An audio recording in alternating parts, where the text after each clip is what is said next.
I want you I all to want you consider to our consider sun. our sun. It goes It without goes saying that without without saying it, that we have without no it, life we on Earth. have no life on Earth. Only a minuscule Only a amount of the minuscule sun's amount of the energy sun's output energy reaches output us, reaches us, but it is but it enough to is feed enough to and feed sustain and life. sustain life. We have been taught We that have the been taught sun that is a the sun is a commonplace star. commonplace star. There are astronomers There who would are argue astronomers that who our would sun argue is that far from our sun is ordinary. far from Can anyone ordinary. elaborate Can on anyone this? elaborate on Yes, this? Katie? Yes, Katie. Well, One point, according to some astronomers, is that a high percentage of the stars near our sun is in pairs or groups held together by gravity.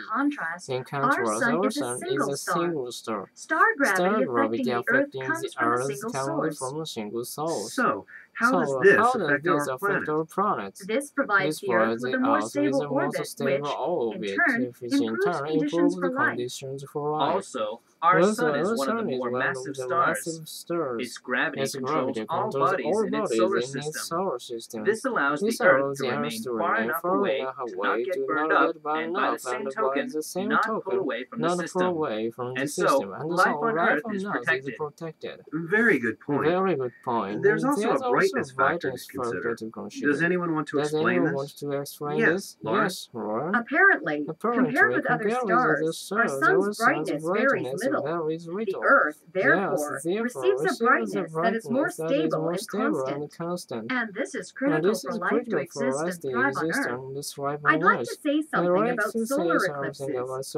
During those rare times when our moon, which is about 400 times smaller than our sun, perfectly overlaps the sun, we get a real sense of just how far away we are, and just how safe it is to be that far away. Should that distance vary, the Earth would be too hot or too cold.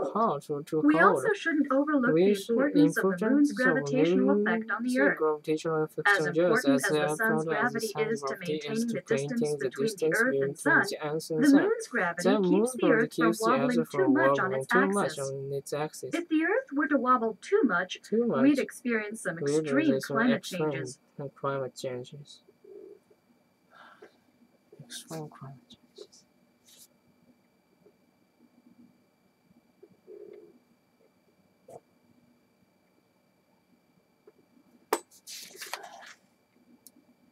The city of Boston, found here in this original 13 colonies, figures prominently in America's struggle for independence from England. Two well-known incidents involving the city that preceded the Revolutionary War were the Boston Massacre and the Boston Tea Party. The Boston Massacre, seen in this engraving by Paul Revere, occurred between British soldiers and the townspeople of Boston in 1770. The origins of the incident lay in the repeated confrontations between the customs officers and the citizens of Massachusetts. From the day of their arrival in Boston in 1767, the customs officers had been subjected to mob action. Their seizure of the ship Liberty for alleged smuggling caused a riot. The riot led the government in London to send soldiers to Boston. The soldiers were brought in to help the local government keep order. The townspeople resented the presence of the soldiers, not only because of their constant questioning, checking, and harassing, but the soldiers competed with the colonists for unskilled jobs when they were off duty. At some point, this resentment was displayed in a threatening manner. A crowd of townspeople began to taunt and goad the soldiers, protecting the customs house. The soldiers finally responded by firing into the crowd, killing 5. The Boston Tea Party took place in 1773. It was an act of defiance by the colonists, led by anti-taxation advocate Samuel Adams, toward the British government. The British government had given the East India Company permission to sell tea directly to designated agents.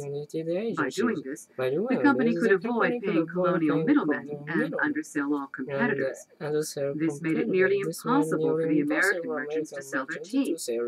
Some saw this as the beginning of a possible East India Company monopoly on trade in the colonies. On the evening of December 16, 1773, a group of colonists dressed as Native Americans boarded the tea ship Dartmouth in Boston Harbor. They proceeded to throw 342 chests of tea worth about 10,000 pounds into the harbor. The British government would respond by closing the port of Boston.